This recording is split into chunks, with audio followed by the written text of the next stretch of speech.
नमस्कार दोस्तों, गुरु ज्ञान टीवी चैनल पर आपका स्वागत है। दोस्तों, 2024 में सावन का महीना कब है और कितने सोमवार पढ़ेंगे, सावन की समाप्ति कब है तथा रक्षाबंधन कब है और व्रत का पालन कैसे करें, व्रत में कौन सी चीजें नहीं खानी चाहिए और एक ऐसा उपाय हम इस वीडियो में बताएंगे जिससे आपकी भोले बाबा की कृपा से 7 जन्मों की परेशानी भी दूर हो जाएगी। जानिए सब कुछ इस वीडियो में। सबसे पहले सुंदर सी इस वीडियो को लाइक करके कमेंट में लिख दें हर हर महादेव, ओम नमः शिवाय। दोस्तों, सावन का महीना शिव भक्तों के लिए प्यार की सौगात लेकर आया है। यही वह महीना है जिसे हम प्यार का महीना भी कहते हैं। पक्षियों की चहचहाहट मधुर संगीत में बदल जाती है, वर्षा ऋतु का आगमन होता है, प्रकृति जगमगन हो जाती है, खूबसूरत शब्दों में आपस में बातें करती हैं। साथ ही साथ शिव भक्त बड़े जोरों शोरों के साथ सावन के महीने का बड़ी ही बेसब्री से इंतजार करते हैं।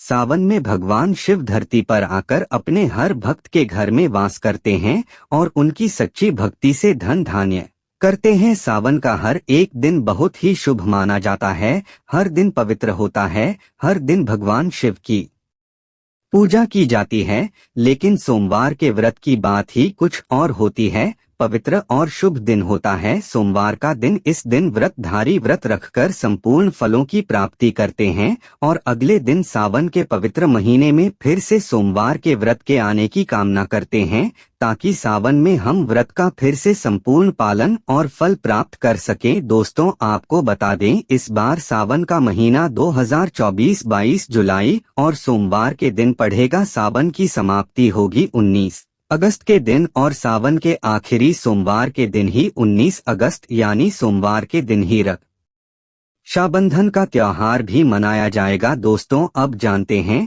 सावन के इस पवित्र महीने में कितने सोमवार पढ़ेंगे और आपको कितने व्रत रखने हैं। आइए जानते हैं। सावन मास का पहला दिन 22 जुलाई दिन सोमवार है। पहले ही दिन सावन में सोमवार पढ़ने से 4 चांद लग गए हैं। सावन का दूसरा सोमवार व्रत 29 जुलाई दिन सोमवार है। तीसरा सोमवार व्रत 5 अगस्त, सावन का पवित्र चौथा व्रत 12 अगस्त के दिन पढ़ेगा और 19 अगस्त को 5वां सोमवार है। दोस्तों, ऐसे में कुल मिलाकर 5 सोमवार पढ़ेंगे और अंत में 19 अगस्त यानी सोमवार के दिन सावन समाप्त हो जाएंगे। दोस्तों, ऐसे में हम जानते हैं सावन के इस पवित्र महीने में कौन सी गलती नहीं करनी चाहिए जिससे कि शिव नाराज ना हो। और सावन व्रत में यह फल तो कभी मत खाना, नहीं तो भगवान भोले बाबा आपसे क्रोधित हो सकते हैं, आपका व्रत टूट सकता है। आइए जानते हैं कुछ ऐसी सावधानियां जिसे भूलकर भी नहीं करना चाहिए। दोस्तों, नंबर 1, शास्त्रों में कहा गया है कि व्रतधारी को उधार मांगकर फल आदि नहीं खाने चाहिए, इससे पाप लगता है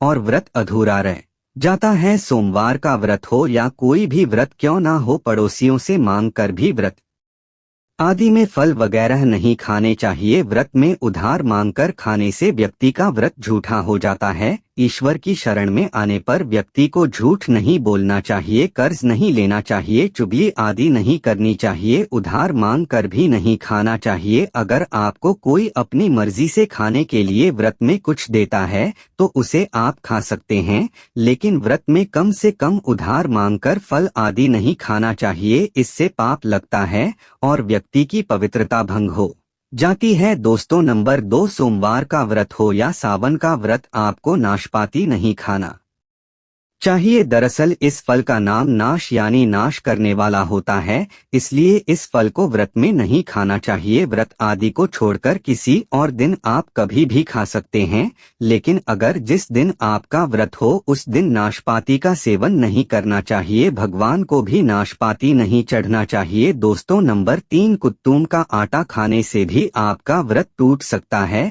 आपको बता दें, लंबे समय से रखा हुआ आटा आपका व्रत भंग कर सकता है। दरअसल पुराने आटे में घुन आदि कीड़े वगैरह पड़ जाते हैं जो ठीक तरह से दिखाई भी नहीं देते। ऐसा आटा खाने पर दरअसल आप मांस का सेवन करते हैं और व्रत में कीड़े खाना घोर पाप के बराबर माना गया है और आपका व्रत भी भंग हो जाता है। व्रत में ताजा आटा खाना चाहिए। लंबे समय से रखे हुए आटे में कीड़े पड़ जाते हैं, ऐसा कभी ना करें। व्रत हमेशा शुद्धता में ही रखना चाहिए। सावन का महीना बड़ा ही पवित्र महीना माना गया है, इसीलिए यह 5 चीजें भगवान शंकर के पास कभी ना रखें। तो चलिए जानते हैं दोस्तों। नंबर 1, जहां रखा हो शिवलिंग या महादेव की कोई भी प्रतिमा, तो वहां पर भूलकर भी चप्पल जूते लेकर नहीं जाना चाहिए। जरा सोचिए, जब आपके कमरे में कोई चप्पल लेकर प्रवेश करता है तो आपको कितना क्रोध आता है। इसी कारण महादेव भी आपसे नाराज हो जाते हैं और आपको मिलने वाला फल नष्ट हो जाता है।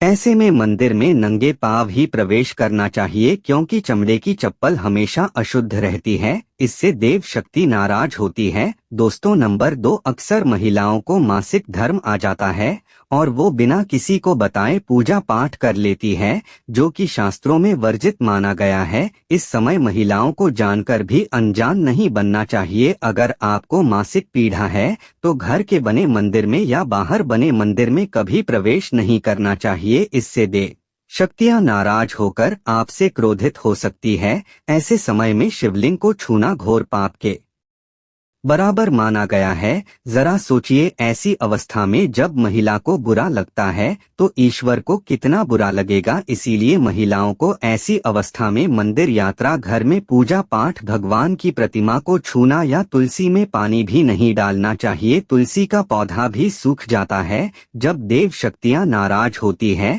तो लाजमी है कि घर में कंगाली और गरीबी, लड़ाई झगड़े होने लगते हैं। ऐसा कभी मत करना। दोस्तों नंबर 3, शास्त्रों में बताया गया है कि जहां होता है शिवलिंग तो वहां पर सभी शक्तियां सक्रिय रहती हैं। अगर घर में होता है शिवलिंग तो वह व्यक्ति महादेव की कृपा सदैव पा लेता है। वास्तु शास्त्र के अनुसार शिवलिंग से हर वक्त ऊर्जा का संचार होता रहता है, इसीलिए शिवलिंग पर जलधारा हमेशा होनी चाहिए, जो ऊर्जा को शांत रखता है। कुछ लोग अपने घर में शिवलिंग तो रख लेते हैं, लेकिन वह 1 हफ्ते के बाद जल चढ़ाते हैं, जो कि बिल्कुल भी अच्छा नहीं माना जाता। अगर आप जल नहीं चढ़ा सकते तो आप अपने घर में शिवलिंग स्थापित कभी ना करें, जो कि गरुड़ पुराण में बताया गया है। इससे उल्टा घर में विनाश होता है। दोस्तों नंबर 4, शास्त्रों में बताया गया है कि तुलसी और महादेव का बैर माना गया है। इसी कारण तुलसी में शिवलिंग और गणेश की प्रतिमा को नहीं रखा जाता। कई लोग जाने अनजाने में शिवलिंग को तुलसी में रख देते हैं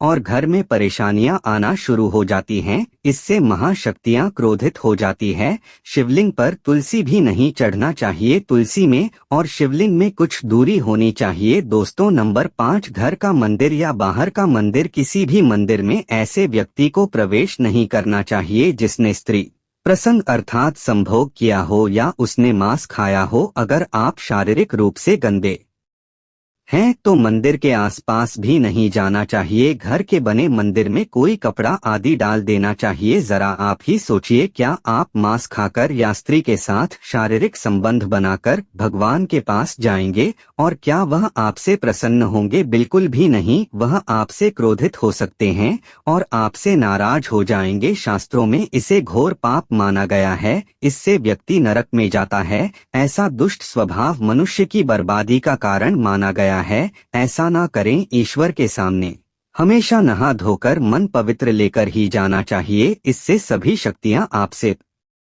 प्रसन्न रहती हैं। दोस्तों सावन के महीने में महादेव को ऐसे बेलपत्र कभी मत चढ़ना, बहुत ही अशुभ माना जाता है। दोस्तों पौराणिक मान्यताओं के अनुसार बेलपत्र चढ़ने से शिव जी का मस्तक शीतल रहता है। बेलपत्र से भगवान शिव की पूजा करने से दरिद्रता दूर होती है और व्यक्ति सौभाग्यशाली बनता है। इससे हनुमान जी भी प्रसन्न होते हैं, क्योंकि वे शिव के ही अवतार हैं और इस बात को शायद ही कोई जानता हो। दोस्तों पहले आप यह जाने कि बेलपत्र का उपयोग और इसके लाभ कैसे मिलते हैं। दोस्तों नंबर 1, तीनों लोकों में जितने तीर्थ स्थल प्रसिद्ध हैं वे सभी तीर्थ स्थल बेलपत्र के मूल भाग में स्थित माने जाते हैं। इस बात को शायद ही कोई जानता हो। दोस्तों नंबर 2, यदि बेल का वृक्ष घर के बीचों बीच या पूर्व दिशा में लगा हो तो घर में धन धान्य की कोई भी कमी नहीं रहती और परिजन खुशहाल रहते हैं। दोस्तों नंबर 3, जो व्यक्ति बेल के वृक्ष के मूल भाग की गंध पुष्प आदि से पूजा अर्चना करता है